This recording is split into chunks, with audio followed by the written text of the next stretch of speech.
Bon dia a tothom. Soc la Núria Galí, relatora d'aquesta jornada del dia d'avui. D'entrada, doncs, benvinguts a tots els assistents, els que encara no han entrat aniran entrant, en aquesta segona jornada del cicle de conferències Noves mirades en turisme i patrimoni, on l'objectiu de justament aquestes jornades és presentar iniciatives innovadores que posin en rellevància aquest binomi entre turisme i patrimoni. Cada mes, la sessió es centra en un àmbit temàtic concret i avui es parlarà de com empreses, institucions i associacions vinculades al patrimoni estan experimentant noves maneres d'interactuar amb el públic. Comentar-vos també que és una jornada organitzada pel Campus Turisme i Patrimoni Cultural i Natural en la seva voluntat d'apropar universitat, recerca i territori i treballar per tirar endavant iniciatives conjuntes. Abans de donar pas als ponents que ens acompanyen en aquesta jornada, volem recordar-vos algunes directrius, algunes instruccions tècniques pel bon funcionament de tota la jornada i l'organització de la mateixa. Primer, recordar-vos que aquesta sessió està sent gravada i que es farà pública, sobretot per totes aquelles persones que avui no ho puguin visualitzar, que tenien el seu interès i posteriorment s'hi podran connectar. A partir de demà, la sessió es penjarà a les webs del campus de Turisme i Patrimoni i també al canal YouTube dels campus sectorials. Segon, us demanem, si us plau, que feu les vostres preguntes a través de l'eina, no sé en quin idioma us apareix, questions and answers o preguntes i respostes o preguntes i respostes. Un cop hagin presentat tots els ponents, obrirem un torn de preguntes per el mateix ordre que les hagueu formulat en aquesta eina, o també en el xat, però millor per l'eina, si us plau. Per tal que puguem tenir una millor i major interacció, en aquesta darrera part el que farem és activar la càmera perquè ens puguem veure justament les cares i intervenir si ho considereu oportú quan es formuli la vostra pregunta. Us demanem també, si us plau, que us identifiqueu al Zoom amb el vostre nom per tal de poder-nos adreçar a vosaltres de manera correcta i identificar qui sou durant el moment del debat. I finalment, si us animeu a fer difusió de les sessions, d'alguns comentaris que es diguin en les ponències a través de les xarxes socials, amb tuits, el que sigui, indiqueu-ho, si us plau, amb el hashtag Noves mirades turisme patrimoni, que el teniu justament indicat a la mateixa pantalla. Ja sense més preàmbuls, abans de donar pas al primer dels ponents, us presento a les tres intervencions que hi haurà. La primera serà a càrrec de l'Eduard Bec Vila, que és director del Museu de l'Empordà. L'Eduard és llicenciat en Història de l'Art i té un màster en Gestió del Patrimoni Cultural. Compta amb una àmplia trajectòria en el que és la gestió de la cultura i de les arts. Des del 2017, exerceix com a director del Museu de l'Empordà, Figueres, on hi ha portat a terme exposicions de gran ressò com Pintar, Crear, Viure, Dones artistes a l'Alt Empordà entre 1830 i 1939. Ha participat en programes innovadors com el de Recuperart, que avui breument ens introduirà en aquesta primera ponència que tindrem. Anteriorment, havia dirigit també els programes públics d'exposicions, cicles de conferències i activitats educatives del Museu dels Sants d'Olot i ha estat responsable de comunicació dels museus d'Olot. També ha treballat com a tècnic d'activitats, exposicions i comunicació en el Museu Agbar de les Aigües de Cornellà del Llobregat. La segona sessió serà a càrrec, la segona ponència, de l'empresa andorrana Parlat. Tenim aquí els seus fundadors, o dos dels seus socis fundadors, Quim Barceló i la Resma Punjabi. En Quim Salvador està vinculat al món de la comunicació, principalment de la ràdio i la televisió, des de l'any 2002 ocupa la direcció general del grup d'emissores de Ràdio Flaix, al Principat d'Andorra. Com a emprenedor, l'any 2013 va fundar l'empresa turística Voltal, dedicada a la realització d'excursions guiades amb els transportadors personals Segways, aplicats a diferents zones del Principat d'Andorra. Vinculat al món del turisme, és membre de la Junta de l'Escalp Club d'Andorra, associació turística vinculada a l'Escalp Club Internacional. La Resma Punjabi, també sòcia fundadora de Parlar, està graduada en Ciències de l'Educació, psicòloga i emprenedora enfocada a la millora de la qualitat de vida de les persones. Tota la seva trajectòria s'ha centrat en àrees vinculades al desenvolupament personal i professional de les persones, la formació i l'educació. Durant el 2020, la Resma, el Quim i l'altre soci de l'empresa, que avui no ha pogut assistir a la sessió però que ho seguirà posteriorment, el Bruno Alexandre, va fundar la startup Andorra Parlar, que apropa la cultura a tots els públics, facilitant l'accés universal i inclusiu a la informació. Avui ens presentaran justament aquest projecte Parlar, Turisme i Patrimoni Inclusiu Multimèdia. Finalment, tindrem la ponència de l'Anna García Casals, que és guia oficial de turisme. L'Anna és guia de la Generalitat de Catalunya en anglès i francès, està diplomada en turisme per la Universitat de Girona i en formació continuada en art. És membre de l'Associació de Guies de Girona, de l'Associació de Guies de Figueres, guia acreditada al Parc Natural de Cap de Creus, forma part del col·lectiu Sempre Vives, Art i Educació. Té més de 12 anys d'experiència com a guia de turisme, principalment a Figueres, el Triangle de Linyà, l'Empordà i la ciutat de Girona, i 10 anys com a art educadora, principalment dels serveis educatius de la Fundació Dalí. Doncs ara sí, sisplau, dono la paraula a l'Eduard Becvila, director del Museu de l'Empordà. Quan vulguis, Eduard, gràcies. Hola, molt bon dia a tothom. Primer de tot, compartiré pantalla. No em deixa... Ara sí. A veure...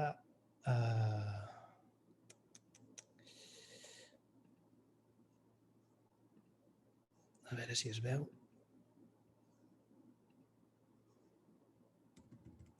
Carai. No sé si es veu la pantalla. Sí? Val. Bé, primer de tot, molt bon dia a tothom i, evidentment, abans de començar, agrair moltíssim la invitació a la Universitat de Girona i als campus vinculats amb aquesta proposta de jornada per treballar una mica com abordem el tema dels públics, en aquest cas des del Museu de l'Empordà. Agrair moltíssim a la Núria Galí, a l'Anna Otero i a la Clàudia Riera les atencions que ens han donat en aquest temps que hem estat preparant aquesta jornada. Per part meva, jo us parlaré pròpiament del Museu de l'Empordà. Nosaltres entenem el museu com un servei públic i, per tant, amb el nom de la presentació el que vaig voler va ser jugar una mica amb aquest... tenint en compte que és un servei públic i que nosaltres treballem al servei del nostre públic. Per això, el Museu de l'Empordà, un museu al servei del públic. Abans de començar, però, m'agradaria contextualitzar una mica, perquè a vegades pequem de donar coses per suposat, de donar punts de partida com si ja fossin coneguts, i el que m'agradaria seria parlar una mica del que és l'estructura que nosaltres tenim, l'estructura que ara ja forma part del nostre ADN, l'estructura mental que tenim de com ha de ser el Museu de l'Empordà, per dur a terme totes aquestes accions que amb les quals intentem treballar diferents tipus de públic i atraure nous públics al museu. Al Museu de l'Empordà nosaltres partim de 4 pilars fonamentals sobre els quals se sustenta absolutament totes les accions que realitzem. Tenim un pilar que és el de la sorpresa, per fer del Museu de l'Empordà un museu sorprenent. Pensem que l'element sorpresa ha de ser una constant en el museu. La sorpresa fa que millori l'experiència de l'usuari i en la mesura que sorprenem els nostres usuaris, en la mesura que sorprenem el nostre públic, aquest públic repeteix perquè vol tornar-se a sentir interpel·lat per aquesta sorpresa. Per tant, en les nostres exposicions, en les nostres propostes d'activitats, en tot el que realitzem, intentem sempre que hi hagi l'element sorpresa. Un altre pilar estratègic i que sustenta la nostra activitat és la participació. Per tant, el que volem és fer un museu participatiu. La redacció dels nostres plans estratègics sempre passa per la participació. Per posar-vos algun exemple, la redacció del projecte educatiu del Museu de l'Empordà va ser fet a partir d'unes jornades participatives amb diferents focus group i amb una anàlisi d'opinió de diferents sectors del públic que ens interessava. Vàrem parlar, evidentment, amb les persones que estan vinculades directament amb el Museu de l'Empordà, per tant, amb els treballadors i treballadores del museu. Vàrem parlar amb el sector educatiu, amb l'educació entesa d'una forma oberta, a 180 graus. Vàrem convidar no només professores i professors o mestres, sinó que vàrem convidar també psicopedagogs, vàrem convidar el Servei Educatiu de l'Alt Empordà, vàrem convidar diferents agents, també el Consell d'Infants de la ciutat de Figueres. Vàrem parlar amb públic, amb aquelles persones que són el nostre públic directe, les incondicionals, podem dir, del museu, aquells que venen absolutament a tot, que quasi bé, bueno, ara ja no, però abans quan podíem doncs ens fèiem 2 petons a l'entrada de les activitats. Aquest públic el vàrem convidar també, evidentment, però també vàrem convidar no públic, gent que no havia vingut mai al museu, gent que amb prou feines sabia que coneixia el museu. Vàrem localitzar persones que no havien estat mai al museu i també els vàrem convidar perquè parlessin una mica de la seva opinió cap al Museu de l'Empordà. Un altre pilar, ara, per exemple, també amb el tema de la participació estem començant a treballar amb el nou pla museològic del museu perquè iniciarem aquest any, si tot va bé, estic creuant els dits, doncs la reforma integral del museu i el projecte museològic també el farem de forma participativa i convidarem amb diferents focus group a analitzar la seva opinió, farem enquestes a peu de carrer, farem enquestes als nostres usuaris i, per tant, la participació és una constant. Evidentment, també volem que el museu sigui un museu inclusiu. La inclusió és una de les nostres bases, amb diferents accions. L'accessibilitat, després en parlarem més àmpliament amb els companys andorrans.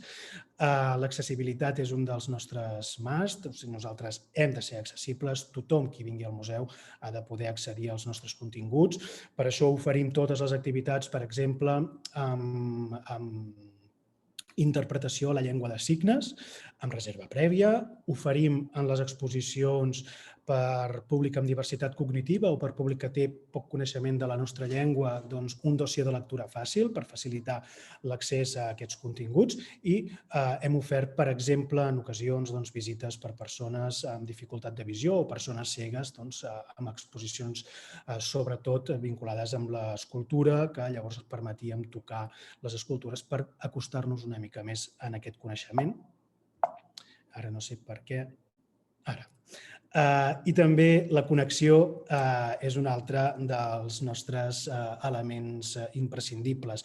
Nosaltres estem connectats amb la resta de museus a través de les xarxes territorials, xarxes temàtiques, però estem connectats amb les diferents àrees de l'Ajuntament per desenvolupar projectes expositius o projectes d'activitats, des del CAE, els centres per a la diversitat sexual i de gènere o amb la companya d'acció social que està vinculada amb aspectes vinculats amb violències masclistes o amb l'àrea de medi ambient per desenvolupar projectes expositius vinculats amb art i medi ambient.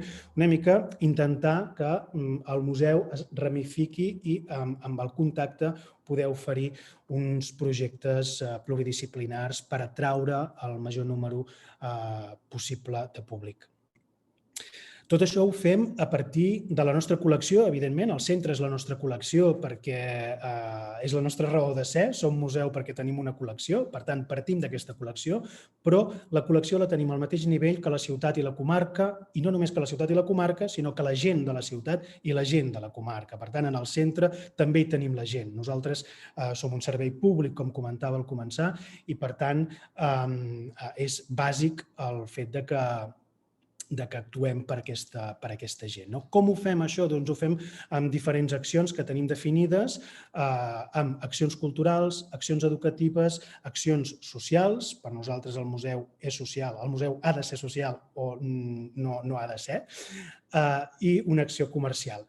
I tot això ho fem per aconseguir uns impactes, un impacte cultural, un impacte educatiu, un impacte social i un impacte comercial. Partim d'aquí. Perdoneu-me aquesta introducció que potser m'he allargat una mica, però partim d'aquí per desenvolupar el projecte del Museu de l'Empordà. I ara començaré a parlar pròpiament de quines són aquelles accions que hem desenvolupat i amb les quals poden encaixar amb el contingut de la jornada d'avui organitzada per la Universitat de Girona. I començarem parlant de l'exposició que ja abans ha comentat la Núria Galí, que és l'exposició Pintar, crear, viure, dones artistes a l'Alt Empordà. Aquesta exposició és una mostra que vàrem inaugurar a començaments del mes d'octubre, que s'havia d'acabar el 10 de gener però que hem prorrogat fins al 21 de març, per tant encara esteu a temps de venir-la a visitar si us atreviu a sortir dels vostres confinaments municipals, i si sou de Figueres doncs heu de venir sí o sí, esteu obligades i obligats a venir. És una exposició en la qual hem treballat a partir d'un projecte d'investigació que vàrem encarregar a la Cristina Massanés, descobrir dones pintores, dones artistes que van treballar o que van viure a la comarca de l'Alt Empordà. Era un treball que encara no s'havia fet, hem intentat anar enrere al màxim de temps, per tant, el que fem és analitzar-ho des del 1830, la primera de les dones que hem localitzat, fins al 1939. Aquesta exposició la podíem haver abordat museològicament i museogràficament de diferents maneres. De fet, quan estàvem a les taules preparant aquesta exposició, varen sortir diferents opcions que vàrem descartar des d'un bon principi, com per exemple ordenar les dones de forma cronològica, cosa que hagués sigut una exposició mortalment avorrida. Podíem haver presentat l'exposició per temàtica, pintura, escultura, però no teníem prou contingut per poder-ho fer d'aquesta manera, que també creiem que no hagués estat encertat, i a voluntat de la comissària, a proposta de la comissària, va sortir la idea d'utilitzar el feminisme, utilitzar conceptes que han sigut abanderats del feminisme per organitzar els continguts. I ara el que haig de fer és deixar la presentació i tornar a compartir pantalla per intentar, a veure si... I m'heu de dir si ho veieu o no ho veieu, perquè el que farem... Esteu veient la visita... Sí? La visita virtual? Fantàstic. Doncs si es veu, anem per bon camí. Deixeu-me fer pantalla completa, així potser ho veiem millor. L'exposició, per a aquelles persones que encara no l'hagueu visitada, agafa això que us comentava, diferents conceptes procedents de les reflexions que s'han fet des del feminisme en els anys 60 o anteriorment, als anys 70, una mica aquells conceptes principals, metàfores que han anat sorgint a través de la reflexió de quina és la implicació de la dona en l'àmbit de la creació. I vèiem que fent aquesta anàlisi ens encaixava perfectament tots els continguts que havíem anat trobant amb el procés d'investigació que feia la Cristina Massanés. Per exemple, començant amb pintura i classe social, amb dones del 1800, seguint amb una cambra pròpia, Virginia Woolf, Caterina Albert ja es va avançar al tema de la cambra pròpia, aquí tenim obra de la Caterina Albert, una mica aquests conceptes. L'educació de les noies també, el tema de l'educació, interessantíssim analitzar una mica l'educació. Tot això per què us ho avanço? Tot això per què us ho explico? Us ho explico perquè gràcies a haver aprovat aquest discurs, gràcies a haver desenvolupat aquest discurs des del feminisme, hem vist que hem aconseguit atreure un públic diferent al públic habitual. Evidentment, el nostre públic ha continuat venint a l'exposició, ha continuat venint a la mostra, no? Però sí que hem localitzat que hi ha hagut un augment d'un públic diferent al que estem acostumats. Hem augmentat en públic jove, això ho hem notat moltíssim perquè hi ha hagut una repercussió a les xarxes socials amb aquest públic. Podíem veure de primera mà, fent una anàlisi de la repercussió a xarxes, de que realment el públic jove s'ha sentit atret en positiu per aquesta exposició. I això ha sigut la manera de disposar els continguts. Aquesta mirada feminista, aquests continguts fets a través d'aquesta reflexió feminista ha fet que creï aquest, podríem dir, engagement amb un públic no habitual de forma àmplia en el nostre equipament. Per tant, creiem que és important com abordem els continguts per crear nous públics en la nostra institució. I això també ara sembla fàcil, però t'hi troba quan realitzes un projecte, fas unes anàlisis i creus que tindràs uns resultats i llavors quan analitzes els resultats llavors t'adones de si realment has acomplert els objectius o no.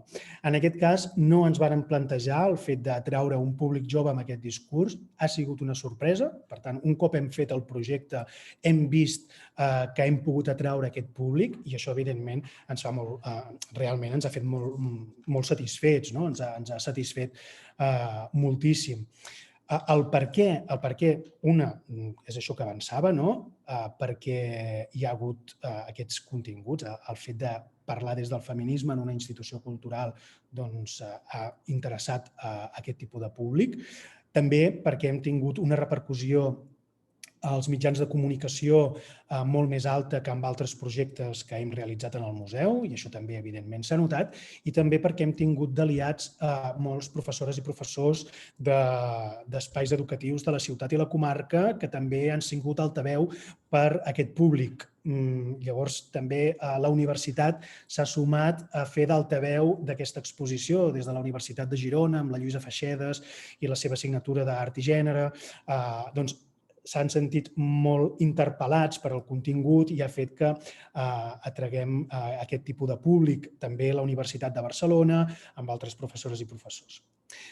Bé, deixo de compartir aquesta pantalla. Si voleu, la visita virtual és oberta, podeu anar a torner.cat/donesartistes i podeu fer una passejada, però us recomanem, evidentment, l'assistència física a l'exposició. Seguiré compartint pantalla ara amb el PowerPoint. Disculpeu, això d'entrar i sortir. Bé, es veu, la presentació? Sí? Fantàstic. Doncs seguim.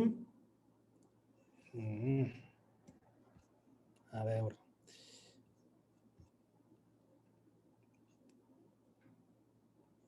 Ara, val.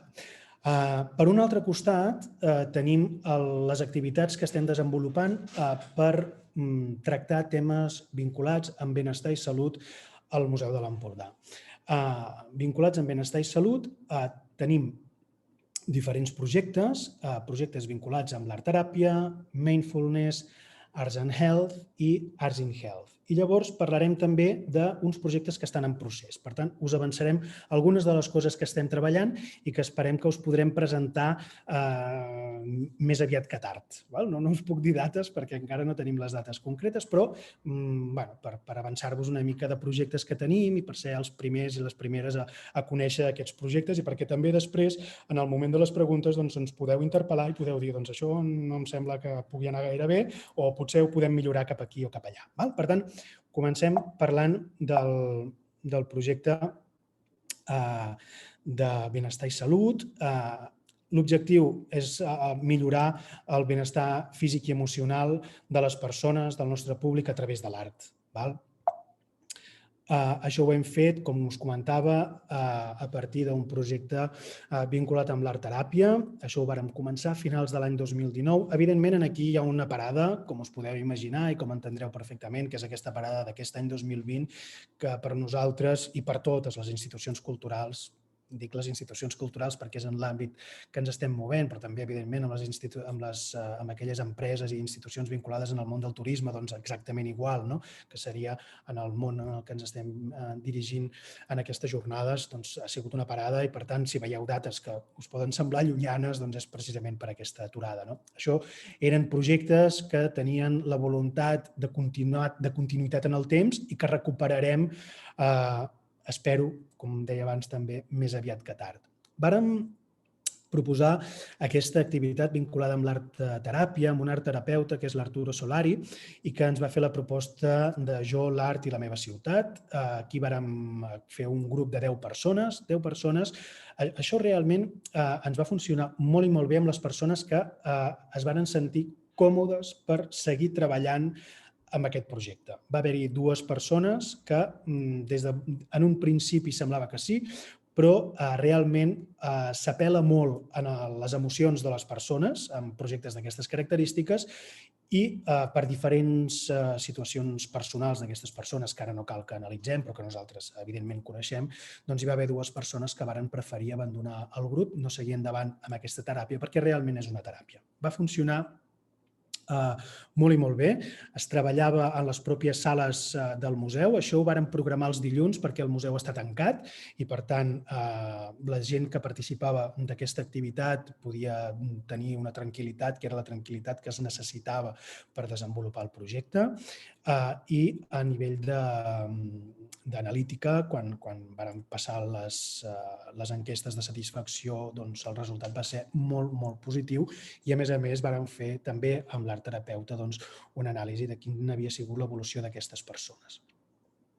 I també vam fer el projecte de Mindfulness amb l'Edgar Tarrés, aquest projecte que em sembla que ara el necessitaríem més que mai amb la situació que estem visquent, però malauradament des dels museus per decret no podem fer activitat i, per tant, quan se'ns aixequi aquesta restricció podrem reemprendre tots aquests projectes i aquest és un dels que reprendrem perquè realment creiem que a nivell social hi ha una necessitat de reflexió, una necessitat de millorar el nostre benestar i de connectar una mica amb nosaltres. En aquest cas eren 8 sessions que vàrem fer de Mindfulness, Mindfulness i art a les sales també del museu. S'havia d'utilitzar l'aula educativa, però per petició dels propis usuaris i usuàries d'aquesta activitat es va decidir de fer-ho directament a les sales perquè es volien sentir a prop de les obres d'art i realment, com que va ser una voluntat dels usuaris,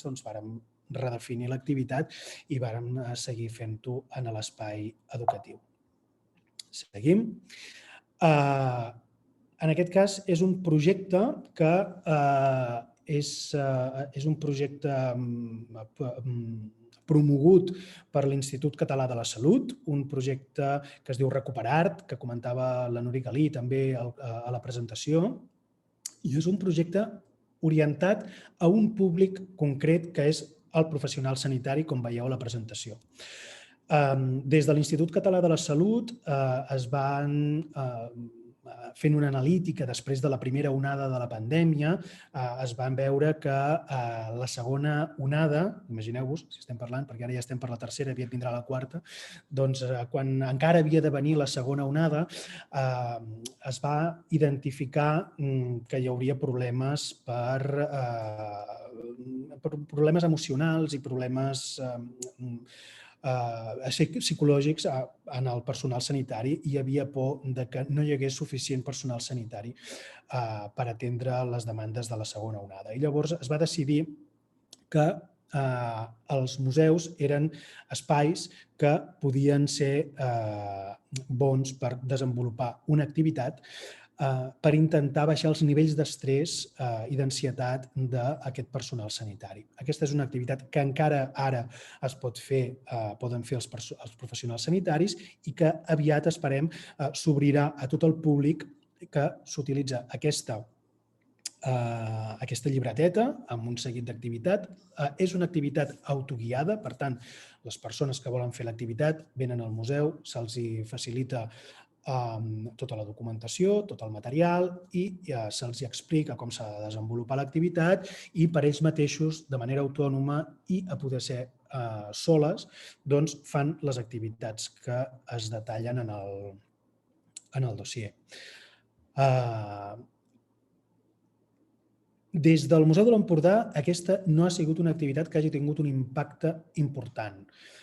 Nosaltres, un cop hem fet avaluació, ho hem identificat amb problemes de comunicació que hem intentat solventar. Quan hem fet alguna acció concreta hem vist que augmentava l'ús d'aquesta activitat, però sí que és cert que encara estem amb uns índexs bastant baixos d'utilització d'aquest recurs. És una activitat que no només es fa al Museu de l'Empordà, sinó que es fa a molts altres museus de Catalunya, i no només a museus, sinó també a centres d'art, des del Centre La Panera, l'Ecomuseu de les Valls d'Àneu, el Museu Nacional d'Art de Catalunya. Bé, podeu veure una mica aquí a totes les institucions que també són receptores o prescriptores d'aquesta activitat. Em queda molt poc temps. Arts in Health. Aquest era un projecte pioner, era un projecte en el qual nosaltres participàvem en una prova pilot juntament amb el Museu d'Art de Cerdanyola i el Museu de Cardedeu i que estàvem treballant conjuntament amb l'Institut Català de la Salut, també amb el Departament de Salut de la Generalitat de Catalunya, el Departament de Museus, i en el qual hi havia molta gent vinculada. És un projecte, ja parlàvem en passat, encara és un projecte que és interessantíssim i que parteix d'objectius de salut. Nosaltres haguéssim treballat o treballarem amb dones amb fibromiàlgia.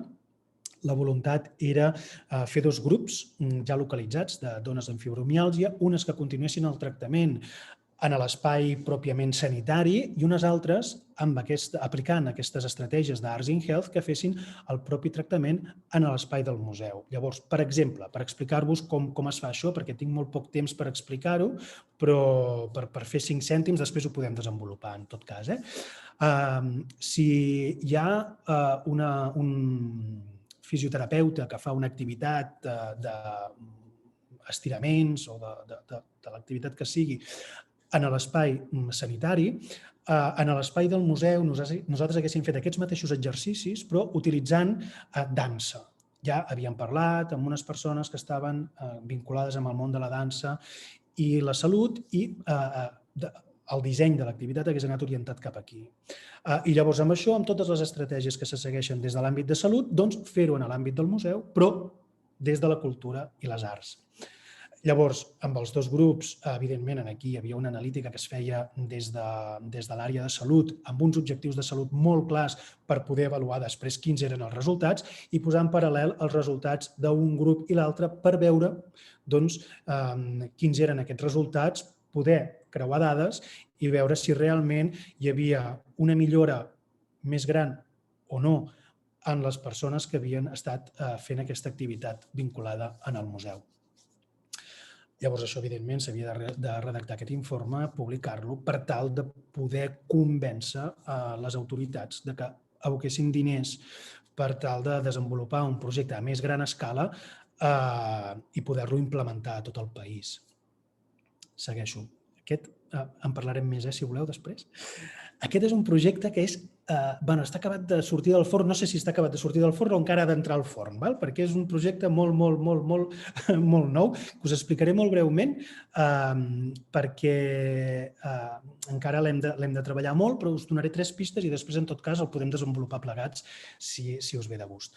En principi, el nom és aquest, de Mai Soles, per tant, Mai Persones Soles. És un projecte que volem desenvolupar juntament amb l'àrea de la gent gran de l'Ajuntament de Figueres i que el que vol és acompanyar persones que viuen soles, que estan en risc d'exclusió social perquè tenen aquesta solitud, generalment persones grans, persones ja de la tercera edat, I l'objectiu és que vinguin al museu per socialitzar amb una persona que seria mediadora entre la persona que viu sola i el museu. Llavors, el museu és una excusa per socialitzar amb aquest mediador, amb aquesta mediadora, i l'art és un vehicle per interactuar entre la persona i el mediador. I llavors, a partir d'aquí, no és l'objectiu el fet de transmetre uns continguts, sinó que a partir de visual thinking strategies o altres estratègies relacionades amb l'art, doncs, crear una conversa. L'objectiu seria aquest. I un altre dels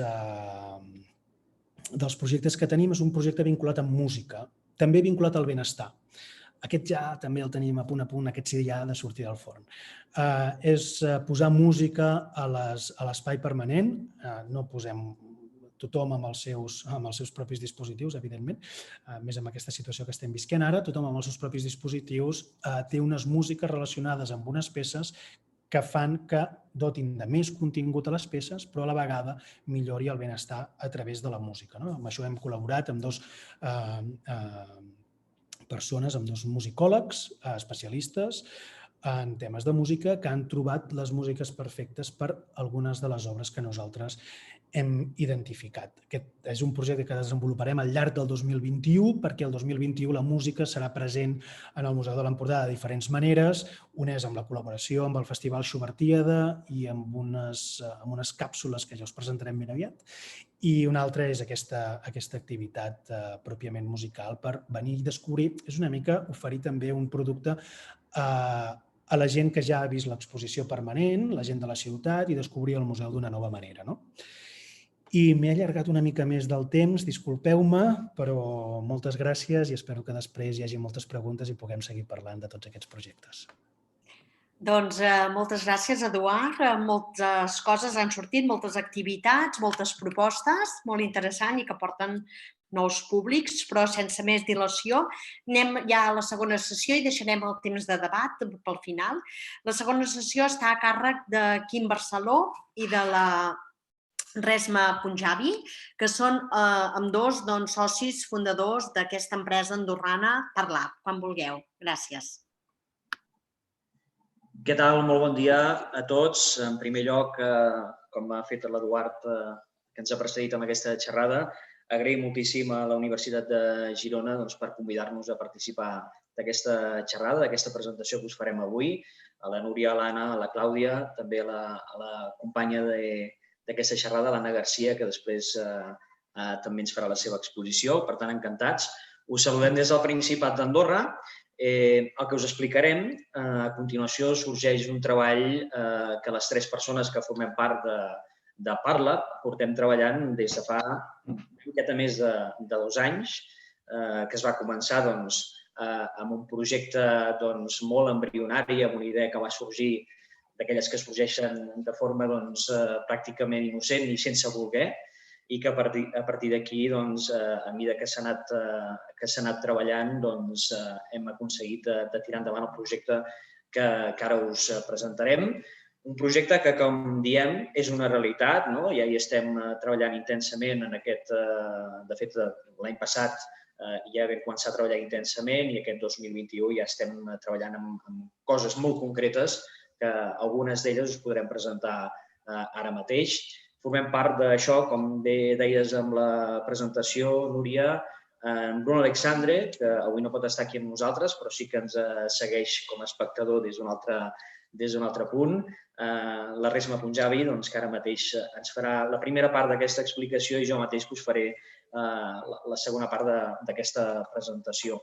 El Parla ve a ser una mica el que aglutina, per una banda, les inquietuds que nosaltres tres hem tingut al llarg de tots els anys, des d'un punt de vista personal cadascú, però també des del punt de vista, ja que estem en el món del turisme, turístic, com usuaris, persones que anem a fer excursions, persones que anem a fer visites, no només al nostre país, al Principat d'Andorra, sinó també a Catalunya i també arreu del món, amb diferents coses que hem anat veient, les anàvem captant i a partir d'aquí anàvem exposant el que nosaltres crèiem que seria una millora per tothom. no només per les persones que per sort no tenim cap mena de problema físic, psíquic, sinó també per persones fins i tot que poden tenir alguna disfunció visual, auditiva, etc.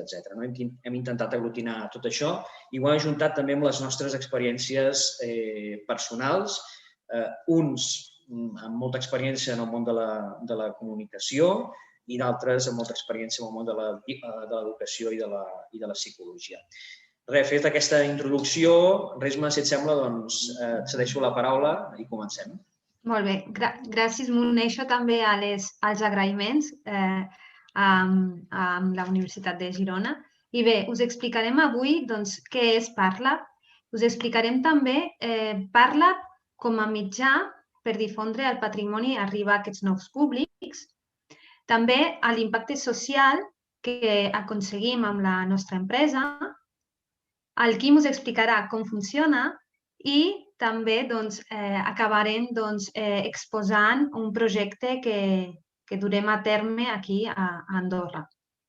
I bé, què és Parlab? Parlab és un servei que facilita l'accés universal, inclusiu i multimèdia a la informació sobre patrimoni cultural a tots els públics, mitjançant l'audiodescripció, la interpretació en llengua de signes, la subtitulació i els jocs educatius sobre els llocs d'interès. Nosaltres pensem que la nostra empresa, el nostre servei, pot servir com a mitjà per difondre el patrimoni i arribar a nous públics. Però què passa? Què diuen els estudis? Per què no s'arriba a aquests nous públics? Aquí hem posat 3 exemples de 3 estudis que hem trobat rellevants. Un diu, per exemple, que gairebé 4 de cada 10 persones consideren que els museus d'art o història no són llocs per a ells. Estudis que diuen que les campanyes de difusió se centren massa en el perfil del visitant històric, deixant de banda públic com pot ser el públic millennial. Un estudi que diu que l'ús de les TIC com a part de les visites a centres culturals incrementa un 7% la satisfacció de l'usuari. Amb això, amb la diferent recerca que hem fet, ens hem adonat que el que s'ha de fer és incrementar aquesta experiència de l'usuari. Donar més importància a l'usuari final i no tant a l'objecte cultural. El públic cada cop demanda institucions més obertes, més inclusives i més participatives. Es busca la connexió amb altres institucions que siguin d'àmbits diferents i es busca la inspiració de l'usuari final. Aquesta inspiració es pot aconseguir amb la vinculació de l'usuari amb l'objecte cultural. El que pensem que s'ha de fer és que l'usuari passi a ser un objecte actiu i participant d'allò que està coneixent. Nosaltres pensem que això ho podem aconseguir i arribar a aquests nous públics i ens basem en l'accessibilitat universal, en l'experiència de l'usuari i en el paper actiu del participant. Oferim una informació bàsica, ràpida, professional i d'alta qualitat per tothom. El que volem és que les nostres càpsules durin entre 30 i 40 segons, càpsules informatives. Aquestes càpsules duren això perquè hem escollit aquest format perquè hem vist que la gent consumeix la informació d'aquesta manera actualment. És a dir, vol informació ràpida, vol informació àgil, d'accés ràpid i que sigui clau.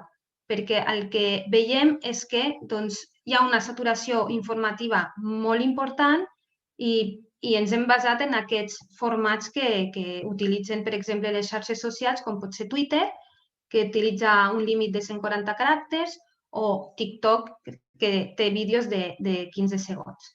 I amb això també busquem connectar amb la vivència de l'usuari d'una manera molt ràpida.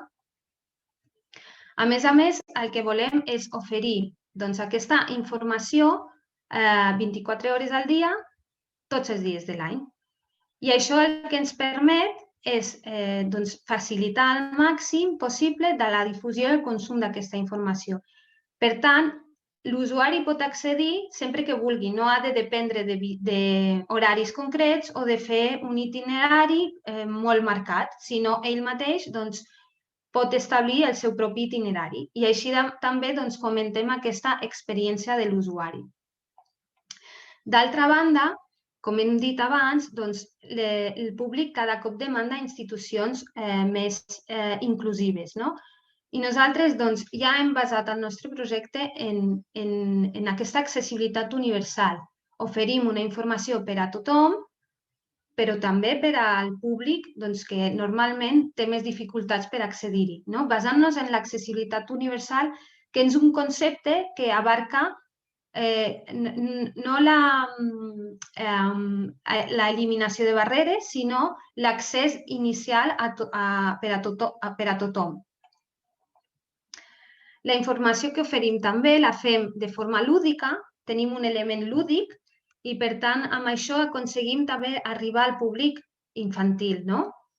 Però hem vist que fent les nostres proves, hem vist que aquest element lúdic també incrementa el paper actiu del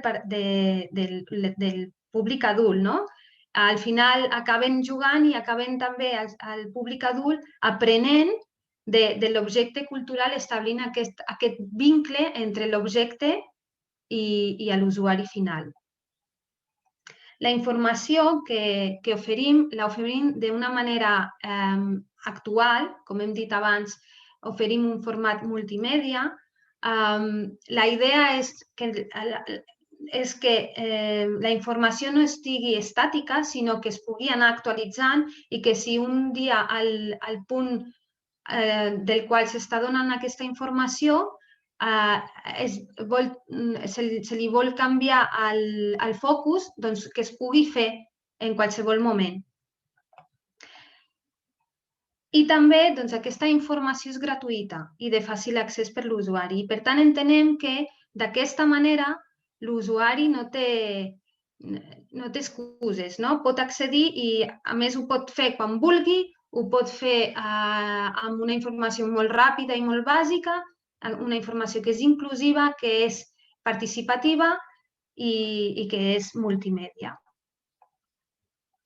Nosaltres hem vist que estem en línia amb els objectius que es va plantejar al Llibre Blanc de la Creació i Formació i Desenvolupament de Públics de la Cultura. Aquest llibre blanc que es va plantejar per la Comissió de Cultura de Congrés i Ministeri de Cultura i Esport espanyol. I bé, el que hem vist és que estem en línia amb els objectius plantejats en aquest llibre blanc. Per exemple, podem garantir el dret constitucional d'accés universal a la cultura. A més, fem promoció de la inclusió dels sectors en risc d'exclusió. Impulsem l'oferta cultural d'un país. Per exemple, en el cas d'Andorra, podem impulsar aquells llocs d'interès que actualment no ofereixen informació o la informació és limitada. A més, contribuïm també en el desenvolupament i diversificació i millora de l'oferta cultural. Impulsem que hi hagi polítiques públiques en aquesta línia i que incorporin l'aspecte inclusiu en tot el que és referent a l'accés a la cultura. I, a més, també introduïm aquesta dimensió educativa. Estem en línia amb els objectius de desenvolupament sostenible. Pensem que el nostre projecte té un impacte en diferents àmbits, un impacte social, té un impacte normatiu també, perquè al final ajudem també a que es compleixi aquella legislació relacionada amb l'accés de les persones amb discapacitat i aquella legislació relacionada amb els drets de les persones amb discapacitat, que actualment no s'està complint perquè realment no hi ha els mitjans que ho deixin fer i nosaltres podem donar aquest impuls. I els objectius que destaquem, els ODS que destaquem és el 4, el 8, el 9, el 10 i l'11. El 8, bàsicament, per la promoció del turisme sostenible, la promoció de la cultura i dels productes locals.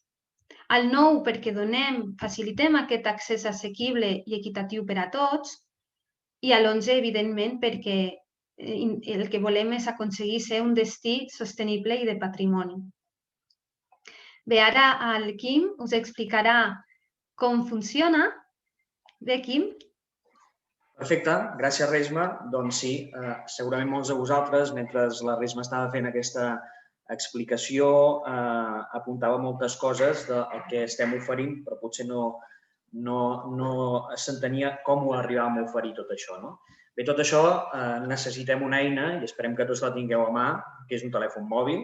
El telèfon mòbil és el que utilitzarem per poder accedir al nostre servei. Us hem posat un exemple, que és el que hem fet servir aquí al Principat d'Andorra, al nostre país, és on estem fent aquesta xerrada nosaltres, per presentar una miqueta un pilot, una maqueta, i perquè d'aquesta manera poguéssiu fer-vos una mica la idea d'exactament què és el que us trobareu. Nosaltres hem posat un exemple, aquí al Principat d'Andorra ja sabeu que estem dividits per parròquies, hi ha 7 parròquies, que són com regions, d'acord? I en concret vam anar a buscar un element del nostre país molt significatiu, que és on hi ha el nostre Parlament General, és el nostre Consell General, el Parlament d'Andorra, i, per tant, ens hem d'ubicar com si fóssim unes persones que estem voltant per Andorra la Vella, això està situat a la parròquia d'Andorra la Vella, i anem concretament davant d'aquest edifici. En aquest cas, qualsevol tipus de persona arriba fins a Casa de la Vall, que és aquest antic Parlament que teníem nosaltres, i es trobarà una placa com la que veieu aquí mateix. És una placa que, en aquest cas, es trobaria a l'exterior d'aquest edifici. A partir d'aquí, aquesta placa està adaptada en braille, i el segon pas, el que haurem de fer és agafar el nostre telèfon mòbil i amb el ja famós QR que trobem en la part central d'aquesta placa, el que hem de fer és escanejar-lo. Un cop l'escanegem, el que farem serà trobar-nos un menú com el que us presentem a continuació. Un menú molt clar, que en aquest cas és un menú adaptat per persones amb discapacitat visual. Per què? Doncs perquè totes les persones que tenen discapacitat visual normalment tenen un programari en el seu telèfon mòbil, algun programari que, per exemple, es diu VoiceOver, que el que fa és comentar-los exactament cada una de les coses que apareixen a la pantalla del seu telèfon mòbil. Per tant, una veu que li indica, doncs, estàs en una pantalla que hi posa Parla, que et dona informació de Casa de la Vall i, a més t'indica aquestes altres pestanyetes que apareixen que et diu que tens informació en català, en espanyol, en francès, en anglès. De forma que la persona amb discapacitat visual de seguida pot anar a localitzar en què vol ser informat sobre allò que té davant, que en aquest cas és informació sobre Casa de la Vall. A més, un cop es clica a la pestanya que s'ha escollit, estem donant també cobertura a les persones amb discapacitat auditiva perquè la informació que es dona, a part de ser un àudio, que pot ser una audiodescripció, amb aquest temps ben curt i ben directe, com bé deia la Resma, d'uns 30-40 segons, veuen també la persona que està fent la interpretació en signes d'allò que està dient la veu. Després també tenim una altra pestanyeta, que és aquest joc interactiu que ens comentava la Resma, es clica aquesta pestanyeta i en aquest cas hi ha uns jocs molt fàcils que estan relacionats amb el lloc d'interès en el que estàs, amb el que d'aquesta manera arribem en aquest públic més infantil, però que alhora, també ho comentava la Resma fa uns momentets, també interessa als que no són tan nens i també més grans perquè, en definitiva, t'ajuda a involucrar-te una miqueta més en el teu entorn. Passarem a la següent imatge. En aquest cas, aquí estem veient l'exemple de la placa. Aquesta placa, què és el que té? Si us hi fixeu, a la part de dalt té una part que està escrita en braille. Això és ben bé perquè les persones, evidentment, amb discapacitat visual puguin, passant els dits per aquesta franja, deduir o reconèixer quina és la informació que hi ha en aquesta placa. Aquí en braille ve a dir QR informatiu de Casa de la Vall. La placa té aquest color ataronjat, és un color recomanable per a les persones amb visibilitat reduïda, els ajuda molt a contrastar les lletres que hi ha en aquesta placa. També hi tenim, en un altre punt, la senyalització en relleu del QR. De fet, són aquests dos puntets que hem marcat aquí d'una miqueta més exagerada. Això va molt bé per les persones que tenen la disfunció visual, a localitzar amb més facilitat el QR, tot i que, evidentment, amb els telèfons mòbils, ja sabeu, si teniu l'aplicació QR, de seguida es localitza, però d'aquesta manera poden focalitzar molt més on han d'enfocar el telèfon per trobar aquest QR. A més, la placa també disposa d'altres parts importants a destacar, aviam si ho podem veure. Són aquests pictogrames. Aquests pictogrames s'han treballat sobretot també per les persones amb dificultats cognitives. És molt important que ells vegin molt clar què és el que ofereix aquesta placa. Per molts de nosaltres és molt evident, no? Però per aquestes altres persones, quan veuen que hi ha aquest dibuix d'una mà amb el telèfon mòbil que està escanejant el codi QR i també veu totes les altres opcions que trobaran a dins d'aquesta placa, doncs els hi facilita molt saber com funciona el que tenen al davant. I també, evidentment, s'indica els idiomes, en aquest cas, amb el que es dona aquesta informació. I, finalment, em sembla que aquí, a la part de baix, hi ha un espai reservat per la publicitat. No sé si podem tirar enrere un momentet. Res-me. Perfecte. Per dir, si voleu, us convidem a fer la prova.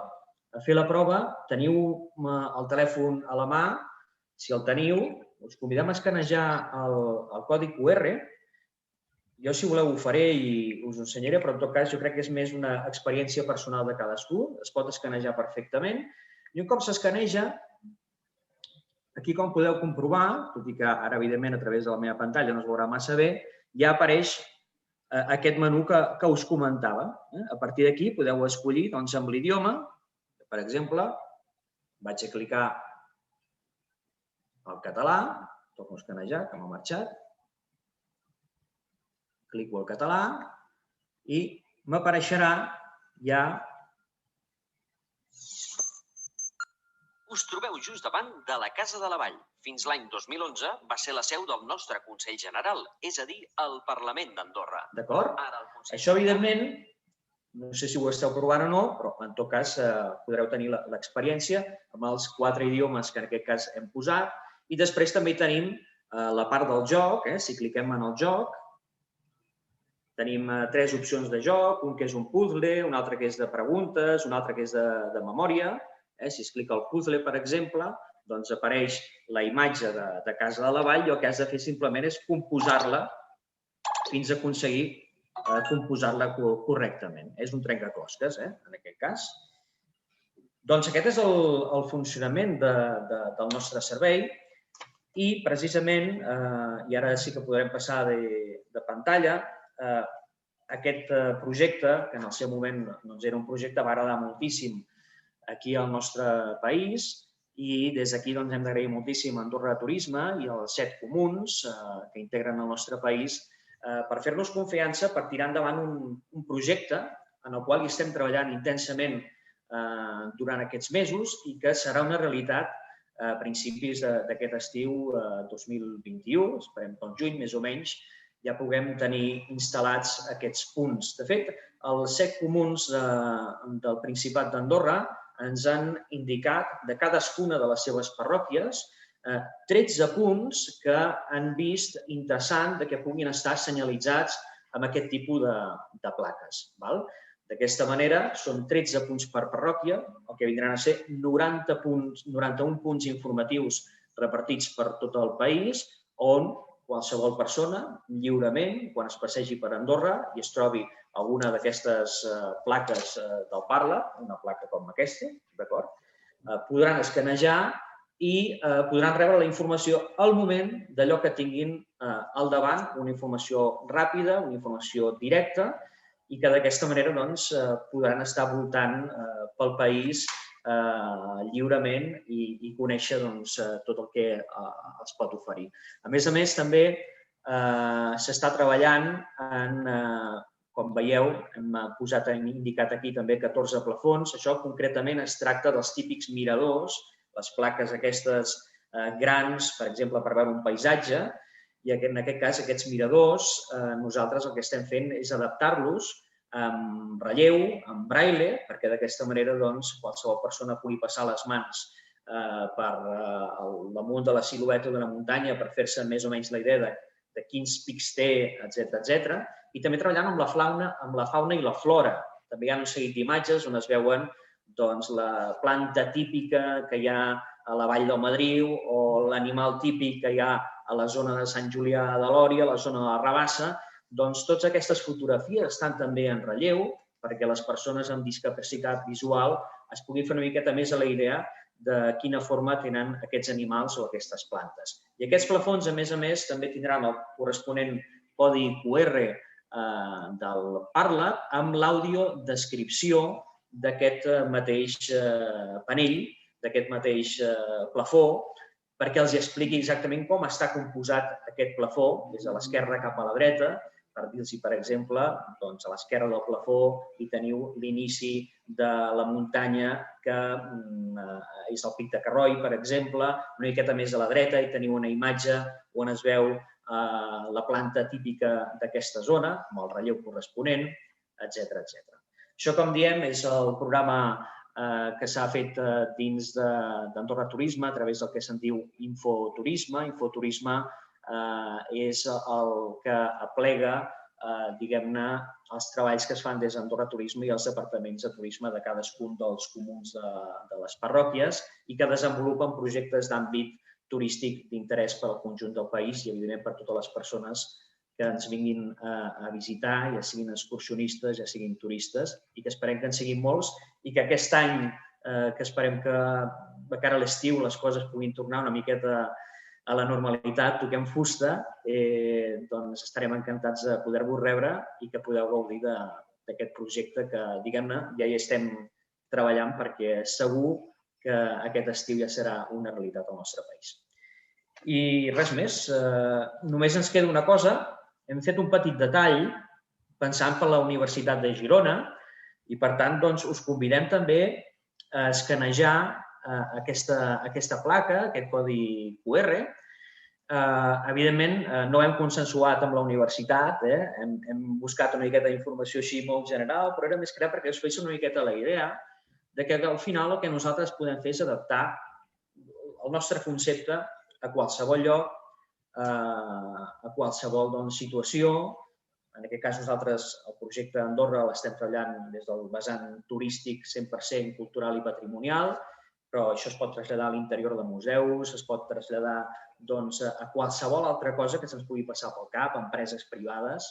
Bé, aquí tenim una petita mostra del que pot ser com si ens trobéssim aquesta placa just a les portes d'entrada de la Universitat de Girona i res, ja us podeu fer una miqueta la idea de què és el que us podeu trobar si ho esteu gaudint ara mateix. I si no, una miqueta més tard, com que es penjarà aquesta presentació a la pàgina web de la Universitat de Girona, tindreu oportunitat amb més calma de poder-ho provar.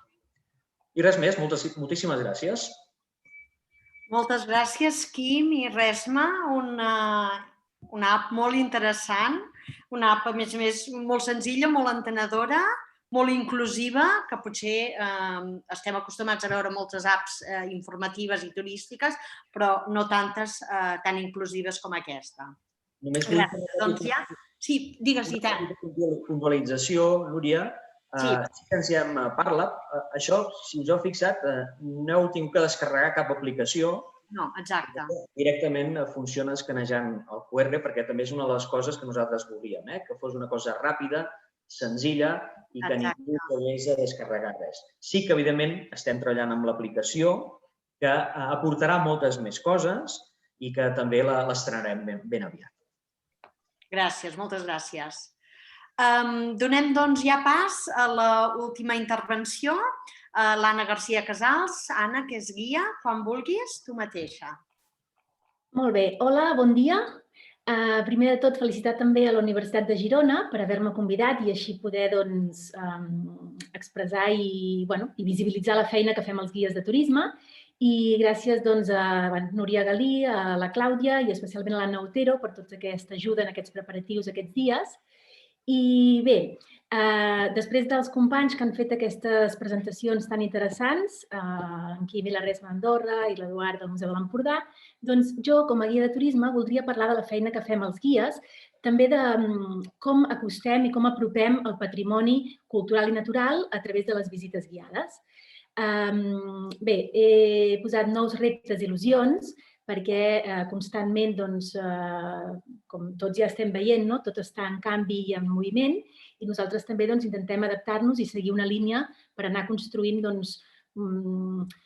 una base cultural i turística que sigui potent. Bé, de fet, en el món de les visites guiades, pensem que les visites guiades, que poden ser visites de molts tipus, que permeten molts formats diferents, col·laboracions molt diverses, poden ser visites guiades, visites comentades, visites teatralitzades, visites d'experiència. Totes aquestes visites pensem que són una manera molt interessant d'apropar el patrimoni que tenim a públic molt divers. Nosaltres tenim la sort d'estar en una zona amb un patrimoni cultural i natural molt, molt ric, i llavors poder ajudar a obrir els ulls a nous tipus de públic i poder ensenyar i mostrar el nostre patrimoni, realment és una tasca que ens agrada molt i que pensem que també és de gran responsabilitat. Treballem amb públics molt diversos, nens, joves, famílies, persones més grans, escoles, instituts, i sempre de tot arreu, amb un públic internacional. Però avui em centraré més aviat en el públic local, el públic català, perquè de fet és el que aquests darrers mesos és l'únic que hem tingut, i no és que abans no el tinguéssim, que sempre n'hi ha hagut, però mai com ara, i això ens ha permès centrar-nos més en aquest tipus de públic, reflexionar-hi, posar-hi més energia, i llavors hem constatat algunes reflexions molt interessants, com per exemple que molta gent no coneix el seu propi territori o no el coneix prou. Ens hem trobat amb persones, de fet, molt inquietes, persones exigents que solien viatjar molt, que visitaven altres indrets, però que potser el que tenen al costat de casa no ho coneixien tant. I llavors ens ha agradat molt veure com aquestes persones, aquests darrers mesos, s'han unit a les poques visites que hem pogut organitzar i tal, i realment els feedbacks són molt interessants i són molt positius.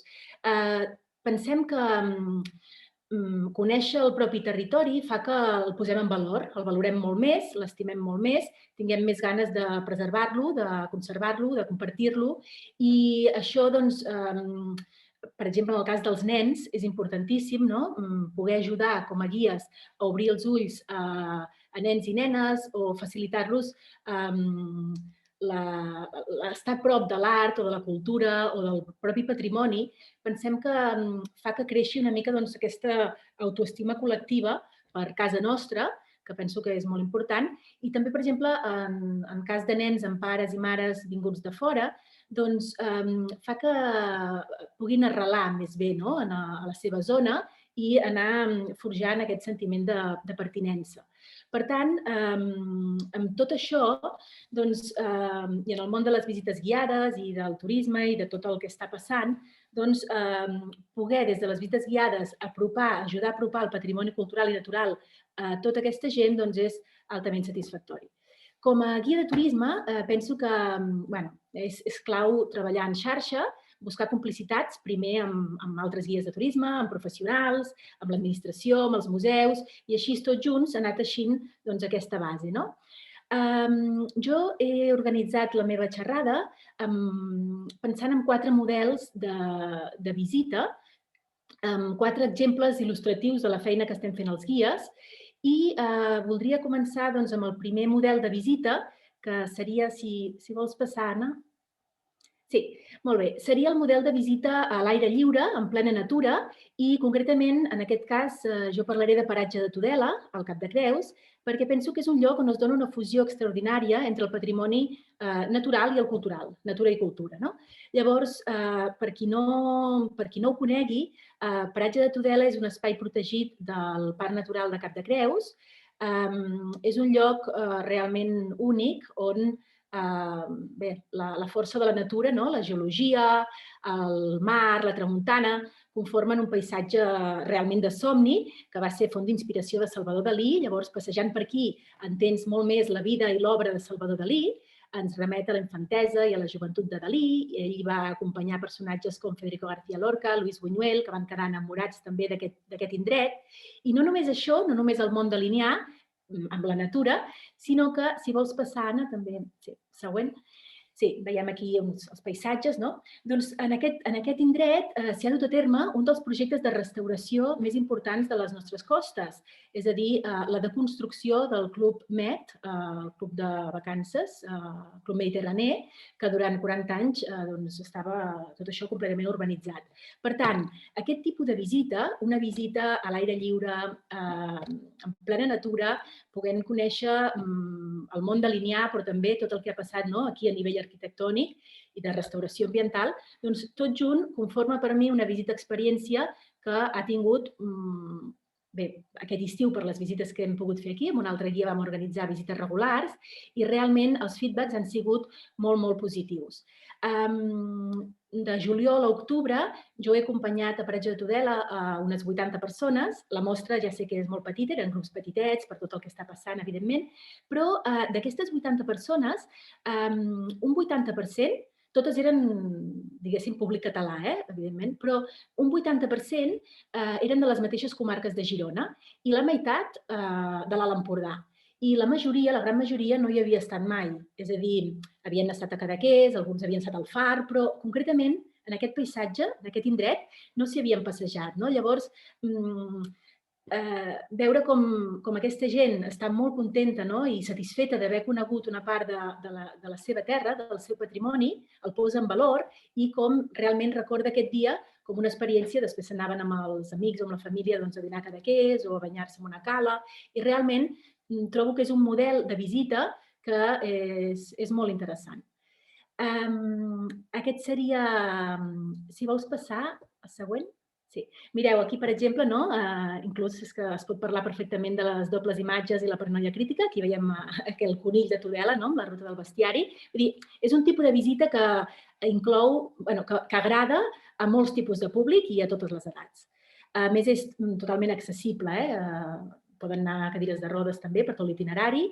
I següent. Sí, una altra imatge, perquè veieu realment la bellesa. I aquí arribem, següent, Figueres. Sí. Aquí arribem al segon model de visita. Seria un exemple de visita urbana, visita de ciutat, visita pels carrers de la ciutat. En aquest sentit, jo parlaré de Figueres i també de Girona. Començo per Figueres perquè jo soc de Figueres i és on tinc realment més experiència. I bé, vull dir que a Figueres, a l'Associació de Guies de Figueres, treballem des de fa molts anys amb estreta col·laboració amb l'Ajuntament, l'àrea de turisme. Llavors, això és molt interessant i han sortit propostes culturals molt maques perquè la voluntat sempre ha sigut crear visites temàtiques que posin en valor diferents aspectes culturals de la ciutat, posin en relleu personatges importants de Figueres, evidentment Salvador Dalí, però també, següent, també, per exemple, Narcís Monturiol. Aquesta és una visita aquest estiu celebrant el bicentenari del naixement de Narcís Monturiol. També havíem fet itineraris, rutes de Fages de Climent, de Pep Ventura i la Sardana, i també celebrant fets, per exemple, quan és la mostra del vi, doncs una visita molt maca, art i vi, diguem-ne que barrejant el món de l'art i el món del vi, molt maca també. I llavors, següent, sí, aquesta, per exemple, que és sobre les llums de Nadal. A Figueres tenim també una cosa única, que és que tenim llums nadalenques inspirades en crismes de Salvador Dalí i des de fa anys, des de l'Ajuntament, s'aposta també per donar-les a conèixer amb visites guiades, que durant molts anys van ser visites familiars per públic infantil, que era com un teatre de carrer i realment va tenir molt d'èxit, i també visites per adults, com aquesta foto que esteu veient aquí, que és d'aquest Nadal, amb grups molt, molt reduïts, però les hem pogut anar fent i han tingut una molt bona acollida. I estaven pensades també per públic francès. El que passa és que com que hi va haver-hi tancament de frontera, no va ser possible, però des de Figueres, evidentment, sempre es mira molt també cap al públic francès i públic internacional. Sí, des de Figueres també, i això ja és una realitat, aquest 2021 les visites guiades estaran també sota reserva prèvia, hi haurà un intèrpret de llenguatge dels signes, això també ja s'ha estat treballant i ja és una realitat. I següent. Sí, i si passem a Girona, a la ciutat de Girona, evidentment, també a Girona, l'Associació de Guies de Girona treballa amb l'Ajuntament, col·labora amb l'àrea de promoció econòmica i turisme, i en aquest sentit, aquest estiu es van organitzar unes visites també temàtiques, culturals, molt interessants. L'Associació de Guies de Girona va proposar temes diversos, atractius i una mica diferents. Per exemple, companyes que van fer les visites van preparar i van fer les visites de Land Art, art i paisatge, o l'arquitectura contemporània, la Girona de Rafael Masó, la ciutat que vestia de negre, parlant de convents i monestirs, i després les més clàssiques, però també molt interessants, com les llegendes i la Girona medieval. Passa. En el següent, aquí hi ha una fotografia de la visita a la Girona de l'Aigua, que aquesta és la que jo vaig poder preparar i fer, i aquí és un moment de la visita en què baixàvem a la cisterna, que hi ha al Museu d'Història, l'antic convent dels Caputxins. Aquestes visites també van tenir una participació sempre en grupets petits, com totes les restriccions anaven anunciant, però sempre amb molt bona acollida i públic gironí i també públic català amb moltes ganes de conèixer més aspectes de la seva pròpia ciutat. Passa. Molt bé. I aquí entraríem al tercer punt, el tercer model de visita, exemple de visita guiada, que serien els museus. Amb els museus, nosaltres els guies el que volem també sempre és obrir els museus a la ciutat, apropar els museus a les persones que a vegades no hi estan tan avesades i parlaré dels museus de Figueres perquè són amb els que jo treballo i els que tinc més relació. Aquesta és una visita guiada a l'exposició que l'Eduard abans ha explicat de dones artistes, que realment és una exposició magnífica. I bé, amb el Museu de l'Empordà també col·laborem i l'any passat havíem fet el País dels Cuiners, visites guiades, abans els Dalí de Figueres i realment són visites que agraden molt. És una manera de poder explicar en una hora o una hora i mitja el més important de tota aquesta exposició. Després la gent s'hi pot quedar, s'hi pot tornar un altre dia, però penso que és un format que agrada molt. Següent. Aquí parlem del Museu del Joguet. Evidentment, també hem intentat sempre també donar a conèixer el fons d'aquest museu tan especial i aquí amb visites per nens, però també per adults, molt interessants.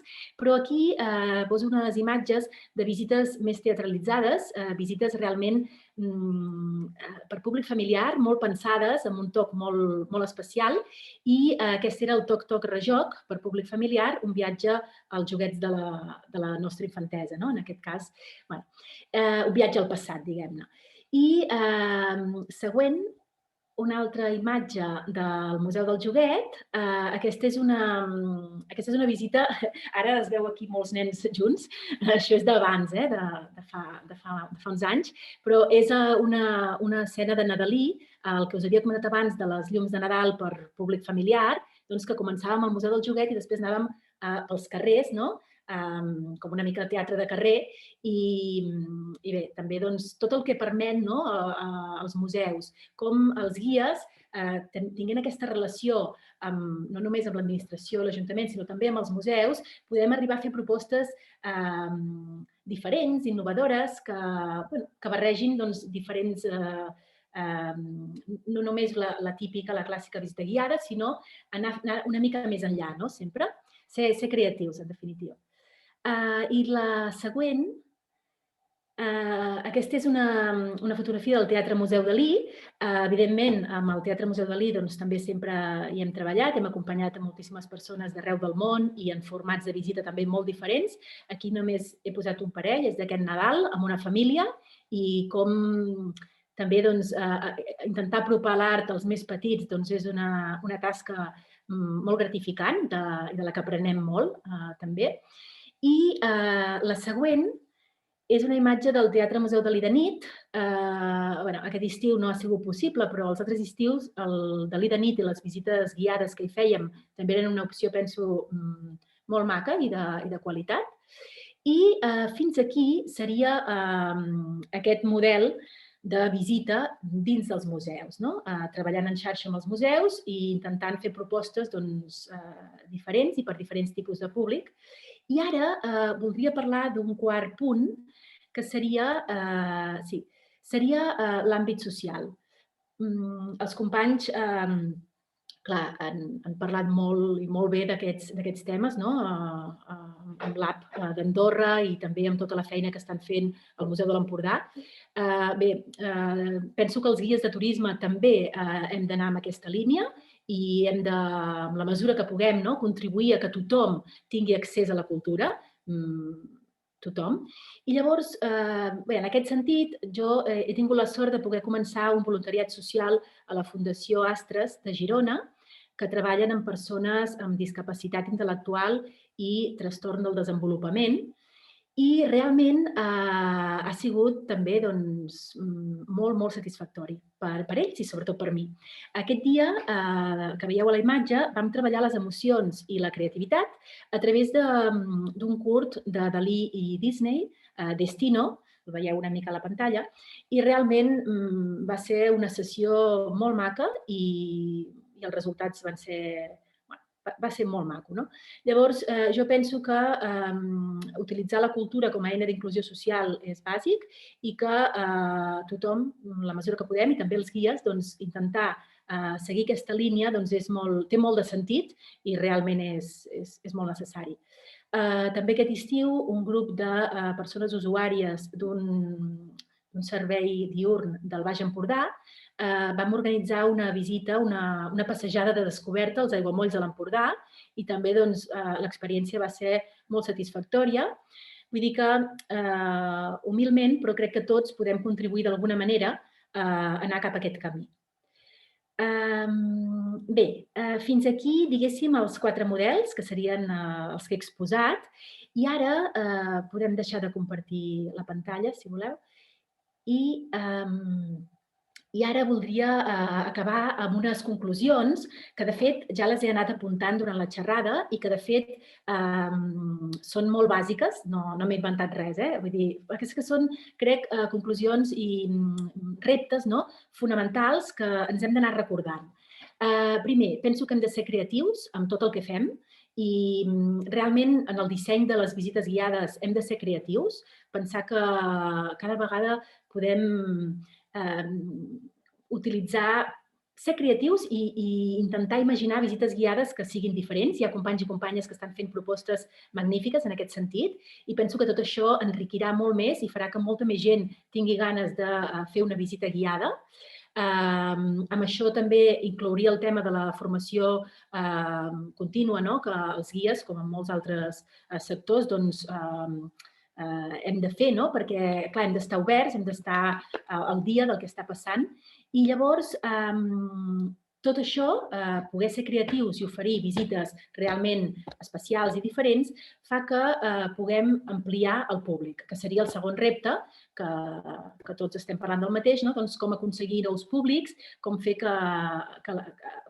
poder acostar la cultura a més tipus de públic.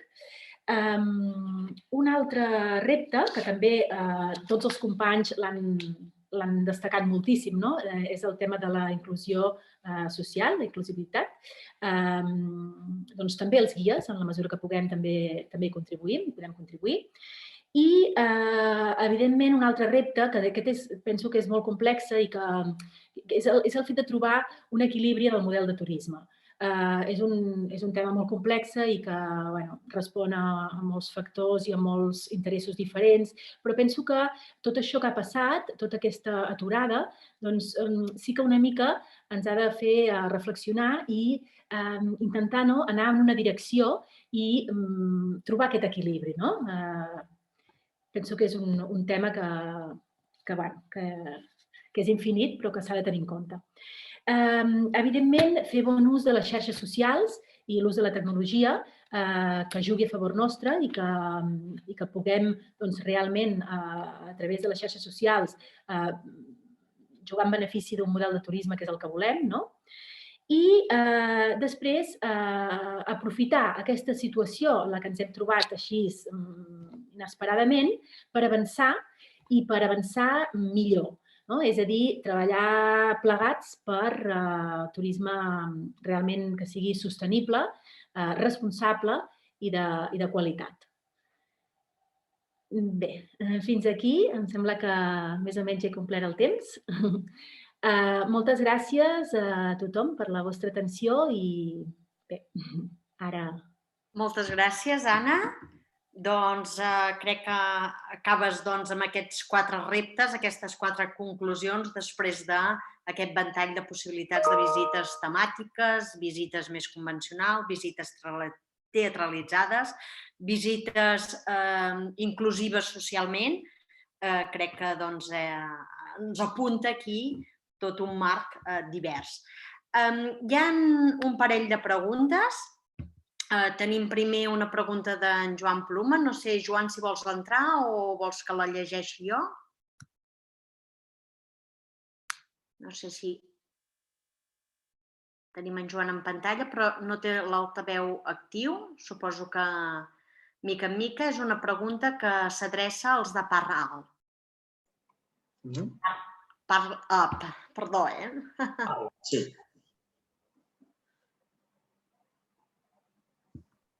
No sé si... Diu que té el micròfon, si la podem llegir. Doncs la llegeixo, sí. Diu, posar QRs a vegades és complicat.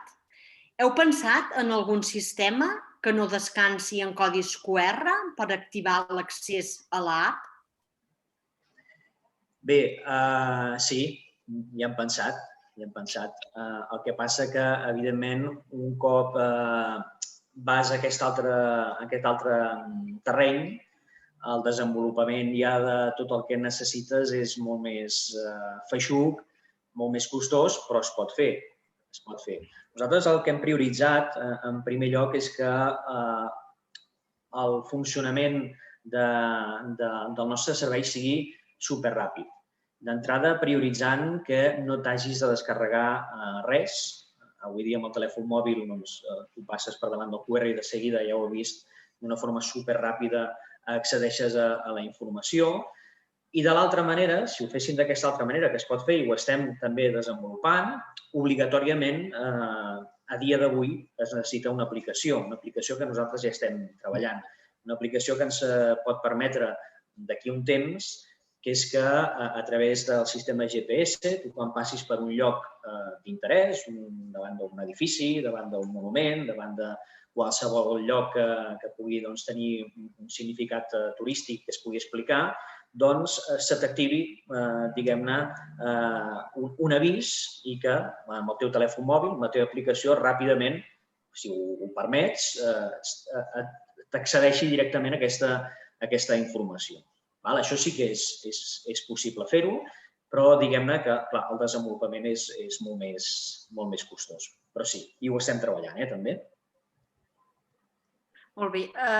Hi havia una segona pregunta, però veig que no és pregunta, de la Lídia Balanyà, que és també guia, que felicita l'Anna i que dona les gràcies i que li ha semblat totes les ponències molt interessants. Alguna altra pregunta per part dels assistents? No sé si algú vol entrar en micro. No? Jo tinc una pregunta, doncs, mentre la gent va pensant. Aquesta, en aquest cas, adreçada també a l'Anna García Casals. Volia preguntar-la, Anna, si des de l'associació heu pensat en alguna iniciativa que sigui més en format no presencial, és a dir, aquestes restriccions que ens trobem en aquests moments arrel de la Covid, doncs fan que la gent no es vulgui moure, no es pugui moure en molts de casos, tinguem aquest confinament municipal i, per tant, és a dir, aquest viatge al Cap de Creus, com dèiem, no és possible per molta gent en aquest moment, no? Sí. Llavors, heu pensat en alguna iniciativa en format no presencial? I, si és el cas, com ho feu?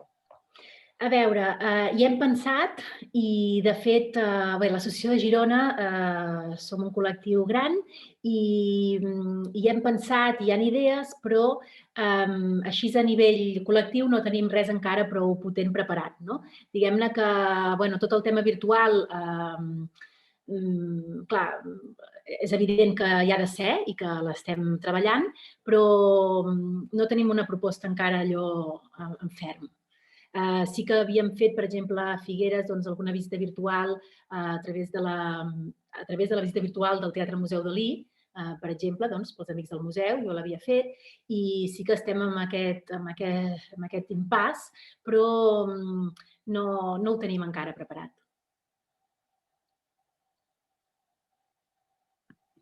Bé, perdona, sempre hi pot haver, perdó, que ara també no voldria, sempre hi pot haver, dintre de l'associació hi ha molts guies i sí que pot haver-hi alguns guies que, evidentment, hagin fet visites en format virtual, no vull pas dir que no. Jo vull dir que alguna cosa així conjunt com a associació de guies, però companys i companyes puntuals que estiguin fent algun tipus de proposta virtual, evidentment que sí que n'hi ha. De fet, ara he pensat en una que jo vaig veure, vull dir que realment companys i companyes sí que n'hi ha, que ho estan fent, que ja ho han fet i que ho estan fent. Molt bé, perfecte. Gràcies, Anna. I també per l'Eduard. Eduard, potser ens pots ampliar una mica aquests projectes que han quedat a l'última part de la teva intervenció i que no ens has pogut ampliar suficientment? No ho sé, cap a on amplio? Què t'interessa? No sé. Per exemple... Havíem quedat amb aquests de dones amb fibromiàlgia que ens estaven explicant, és a dir, tota aquesta part d'Arts in Health, igual la podries ampliar. Sí. Nosaltres aquí estàvem ja en el procés de disseny d'aquesta activitat que s'havia d'implementar a partir del mes de juny, maig-juny s'havia d'implementar i començàvem el mes de març, just quan ens varen tancar, començàvem el moment del disseny. El disseny també el fèiem de forma participativa, com us explicava al principi, amb un d'aquests pilars fonamentals del museu, i hi participaven precisament persones que tenien aquesta malaltia, hi participaven persones vinculades amb el museu des d'un punt de vista educatiu i llavors hi participaven de l'àmbit de la dansa, de l'àmbit de les arts visuals, de l'àmbit de les arts plàstiques, una mica dels diferents àmbits de la cultura per generar tota l'activitat amb les diferents fases que hi havia d'haver, amb les diferents jornades que es dividia tota aquesta activitat. I tota l'estona estic parlant en passat, però hauria de parlar una mica que ho hem d'acabar fent. Mai s'ha descartat que aquest projecte no continuï perquè realment és un projecte estratègic de país. Hi ha molt d'interès pel Departament de Salut, hi ha molt d'interès per la part de l'Institut Català de la Salut i hi ha molt d'interès per la part de Cultura i per part del Servei de Museus d'implementar això perquè totes aquestes administracions i a la vegada la majoria de les institucions del país creuen fermament en la possibilitat dels museus com a espais de salut. I si hi ha algú que té preguntes més concretes, sisplau que les faci. Sí, sisplau, és el que anàvem a comentar. Podeu activar càmeres i micros perquè en aquest moment esteu ja... Perdoneu, en Joan Ploma estava preguntant a l'Eduard a veure quin tipus d'indicadors d'avaluació us proposeu per als programes de salut. Els indicadors els generen des de l'àmbit de salut. O sigui, no ho fem des de l'àmbit de cultura perquè tots els objectius són objectius vinculats amb salut. Per tant, els estaven treballant des de l'Institut Català de la Salut i des del Departament de Salut. O sigui, aquí nosaltres no hi interveníem perquè els objectius són objectius específics de salut. Nosaltres, des de l'àmbit de cultura i des de l'àmbit de museu, diguem que som l'eina per aconseguir aquests objectius. També hi ha una pregunta de la Cristina Mías que diu: a mi m'agradaria saber com ha viscut el Museu de l'Empordà la pandèmia del Covid i com s'ha hagut d'adaptar en aquesta nova situació. Doncs l'hem viscut malament. La reducció de visitants ha sigut absolutament dramàtica. Estem a un 30% dels visitants habituals. Nosaltres tenim un públic turista. La ciutat de Figueres és una ciutat en la qual hi ha molt turisme i, per tant, el nostre públic és molt un públic turista, tot i que el nostre principal públic, com heu vist en l'esquema inicial, al centre hi tenim la ciutat i tenim molt públic de la ciutat, però a la vegada també tenim molt públic turista. Per tant, el públic turista s'ha reduït, anava a dir un 90%, però és que potser és un 95%. I, per tant, l'hem viscut malament. Com ens hem adaptat? Doncs implementant les mesures que es marquen des del pla sectorial i intentant utilitzar el digital per comunicar els continguts. Hem adaptat, en l'àmbit educatiu, per exemple, hem adaptat totes les activitats o la majoria de les activitats, aquelles activitats que era possible, les hem adaptades per fer-les o bé en l'espai educatiu, perquè en un principi no podíem venir al museu, doncs anar nosaltres a l'espai educatiu, això ho veieu ara, hem començat l'estiu, adaptant les activitats per anar als casals d'estiu a fer les activitats del museu. Llavors el museu es desplaçava en els espais on hi havia el públic. Llavors també hem adaptat aquestes activitats per fer-les a les escoles o hem adaptat en un format híbrid, amb diferents possibilitats, perquè hi havia escoles o instituts que ens deien nosaltres volem venir al museu, per tant oferim la possibilitat de venir al museu. Ara el decret ens permet que vingui el públic escolar, perquè és grup bombolla i poden venir el públic escolar a fer activitat. També tenim l'opció d'anar nosaltres a l'espai educatiu i en el cas que hi hagués un altre confinament total, tenim l'opció de que l'activitat es faci 100% virtual. Per tant, tenim tots els continguts adaptats per fer-la l'educador o l'educadora des de casa seva o des del museu i els alumnes també cadascú a casa seva. Tenim aquests recursos de les activitats de les exposicions virtuals que ens ajuden molt a desenvolupar els continguts de manera virtual. No sé si he contestat prou la pregunta i si vols que aprofundeixi alguna cosa més, doncs m'ho preguntes. Gràcies. Cristina, no sé si és suficient. No sé si hi ha alguna altra... Sí, m'agradaria fer una pregunta. Sí, Lluís Prats, endavant. Continuaria també una pregunta per l'Eduard. M'ha semblat molt interessant tot el que hem sentit avui, però he vist que heu centrat molts esforços en tenir nous públics, sobretot dins el museu. Ara començaves a explicar una mica accions per tenir públic fora del museu. No sé si en teniu alguna altra acció preparada per portar el museu fora. Sí, fem activitats també. Hem fet activitats fora del museu en patrimoni. Tenim coses preparades, però sincerament és que no ens atrevim a plantejar-les perquè la situació és tan inestable, per dir-ho així, no? Però sí que hem treballat bastant a nivell de ciutat amb el tema de l'art, de l'street art, amb projectes murals i així. Llavors hi ha un projecte vinculat amb street art. Hi ha diverses accions. I llavors també tenim accions per anar a buscar el públic fora i portar-lo al museu. Una mica aquesta que us deia, que us he esbossat molt per sobre, per això, perquè us deia que encara potser no l'hem ficat al forn, que és la de Mais Soles. I llavors també tenim, en l'àmbit, perquè tot ho penja, diguem, de l'àmbit educatiu, amb associacions concretes de públic divers, associacions de dones, associacions de gent d'origen divers, amb diferents tipus d'associacions per presentar accions concretes vinculades amb projectes com, per exemple, exposicions temporals o altres. D'anar en aquests grups que ja estan organitzats i portar-los al museu. Molt bé.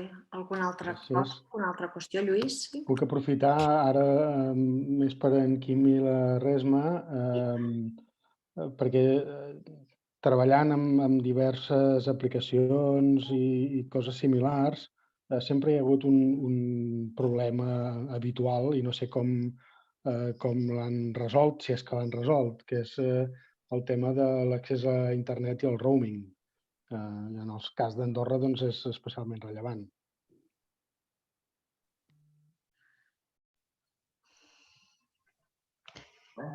És-me tu, sí? Com vulguis, potser el tema del roaming ho portes millor tu, en aquest sentit.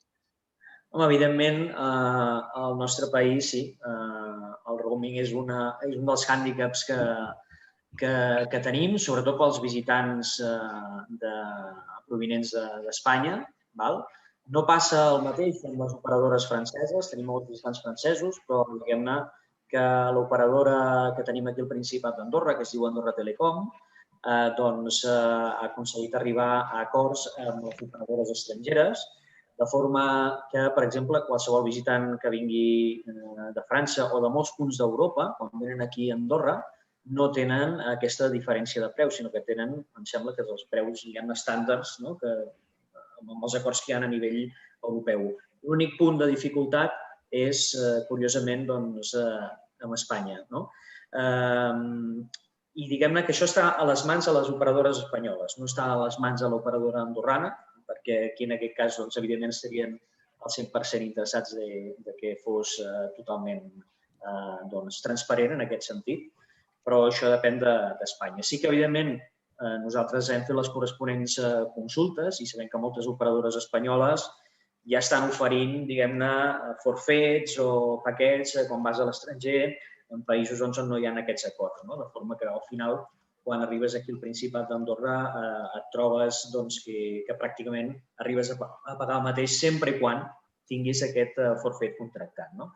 També, evidentment, davant d'aquesta situació, sí que des de l'operadora d'aquí del país, que tenen dades, evidentment, de tothom qui es connecta i quan es connecta i de quina manera es connecta, sí que ha quedat més que demostrat que la gent té la necessitat de connectar-se i que, per tant, en qualsevol moment, en el moment que necessiten accedir a algun lloc, en el moment que necessiten connectar-se, ho fan. Vull dir, cada vegada els preus, evidentment, també han baixat moltíssim, estem parlant dels mateixos preus que fa 2 o 3 anys, i que, evidentment, la tendència és anar, perquè acabaran sent així, en els mateixos acords que hi ha a nivell europeu. I a nivell de Principat d'Andorra també dir-vos que molts punts del país disposen de xarxa wifi gratuïta. Molts punts d'interès turístic, a la clàssica que coneixeu tots, Avinguda Meritxell, Avinguda Carlemany, Vivan, tota aquella zona està coberta amb wifi gratuït, que porta la mateixa operadora, Andorra Telecom, i totes les parròquies d'Andorra, en tots els centres històrics, alguns ja ho tenen i d'altres ho estan implementant ara, de també oferir el servei de wifi gratuït. O sigui que d'una manera o altra l'accés a internet hi és i, com diem, aquell que té la necessitat en aquell moment de connectar-se ho fa perquè els preus ja no són tan disparatats com abans. D'altra banda, afegir també que Andorra, com a nivell estratègic, està fent molts esforços per convertir-se en una ciutat intel·ligent, I en aquest sentit, com tots sabem, la ciutat intel·ligent es defineix justament per l'ús de les TIC per a facilitar els serveis. I, per tant, nosaltres al final anem en aquesta línia. Si el país es planteja una estratègia en aquest sentit o, per exemple, tenim una connexió a internet, per això també venen aquí els youtubers, per què no dir-ho, no? Perquè tenim una connexió molt bona i, per tant, en aquest sentit és l'estratègia del país i al final, incloure uns punts que tenen la necessitat d'accedir-hi amb internet no és una cosa molt llunyana del que s'està proposant a nivell estratègic. També un apunt més a afegir, i ja per acabar, si de cas, aquesta intervenció, també hem de pensar que els continguts que, diguem-ne, oferim amb aquestes plaques Parla són molt ràpids. Vull dir, no és una cosa que hagi de descarregar molta informació. Si ho heu pogut provar, no sé si els que esteu aquí heu tingut ocasió d'escanejar-ho, veieu que és ràpid, el contingut són 30-40 segons, són pocs megas, entre cometes, de descàrrega en streaming, vull dir que ni t'ho baixes, sinó directament ho veus i, per tant, a partir d'aquí acaba el consum. I després tenim en compte també que el que us hem presentat és una cosa que funciona a nivell exterior, però que també, evidentment, està pensat per interiors. Vull dir que els interiors, evidentment, un 95% ja tenen també el corresponent wifi. Hi ha alguns museus d'aquí del Principat d'Andorra que han mostrat també el seu interès per poder tenir aquest servei a l'interior per poder facilitar aquesta inclusivitat, que puguis tenir en 30-40 segons l'intèrpret en llengua de signes en els diferents idiomes que oferim i que ho puguis tenir d'una forma ràpida, instantània i sense problema de connectivitat.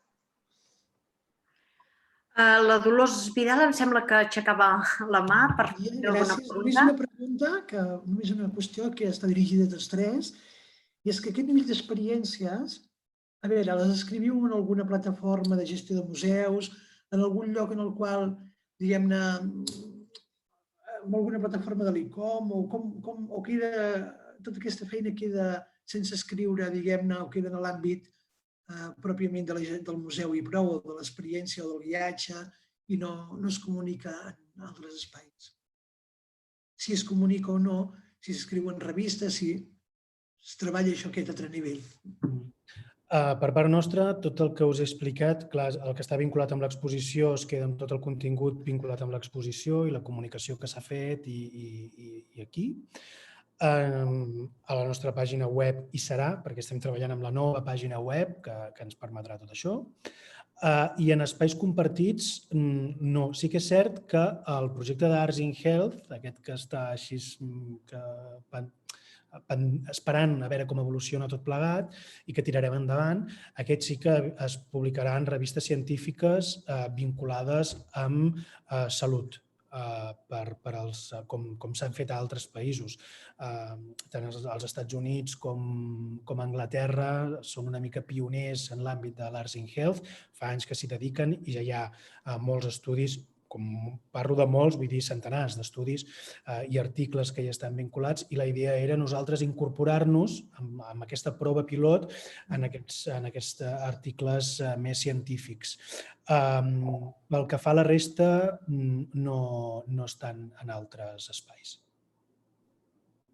Gràcies. I no sé, la resta, Quim i... Suposo que tampoc queda recollit, no? Suposo que... Bé, en el cas del món del guiatge, doncs, bé, des de l'Associació de Guies de Girona tenim posem contingut a les xarxes, a Instagram, per exemple, i llavors intentem anar comunicant la feina que fan tots els companys i aquesta és una feina que, evidentment, l'hem de fer i l'hem de potenciar. També tenim una pàgina web, però no queda recollit en un... Nosaltres... Els estudiants de turisme, estudiants d'aquí de fora, que el tema públic és un tema molt rellevant, el que s'està treballant avui és un tema molt central del tema, doncs suposo que tot això els interessaria molt i... No, evidentment, i ho podem...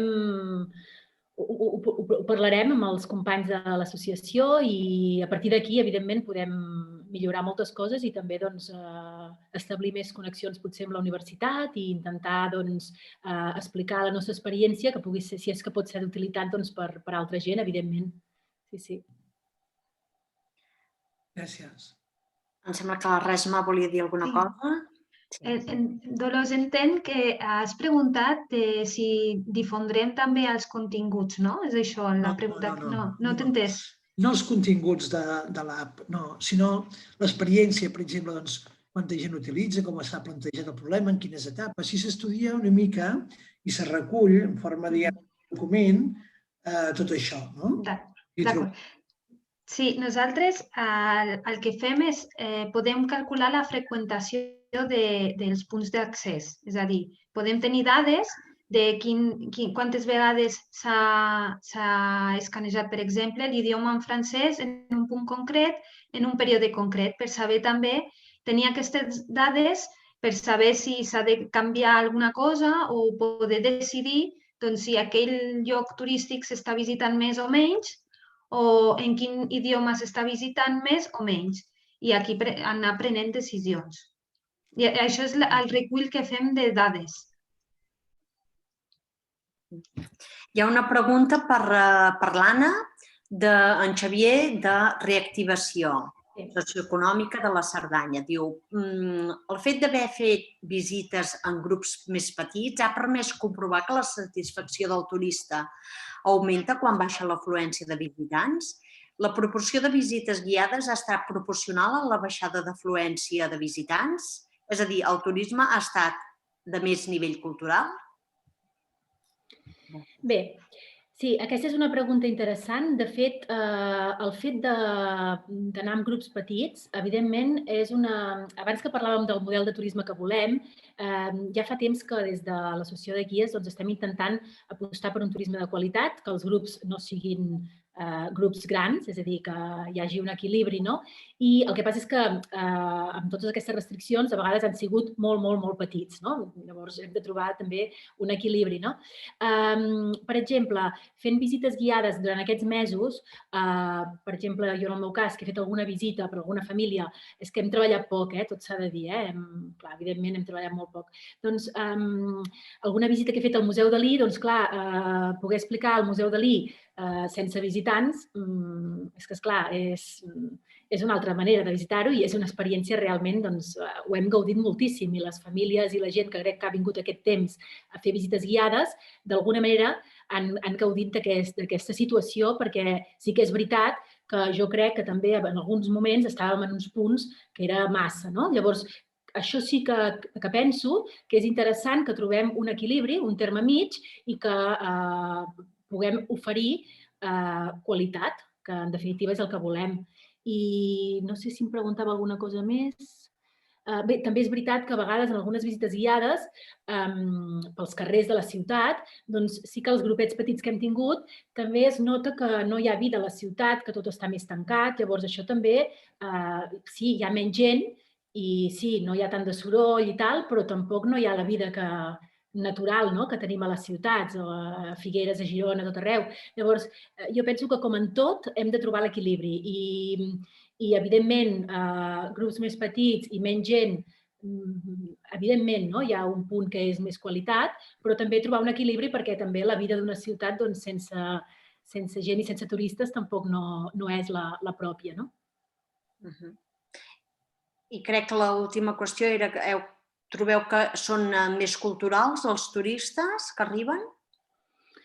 Bé, és que nosaltres, jo parlo per mi, però em sembla que pels companys, turistes no n'han arribat. És a dir, no hem fet visites. Hem fet visites a públic local, a públic català, i llavors és el que he intentat explicar abans, que jo crec que aquestes persones que potser no feien visites guiades, sempre tenim un grup de públic local que va a les visites guiades, que són com fidels a aquest tipus de visites i que, per exemple, a Figueres s'apunten a totes les novetats i tal, però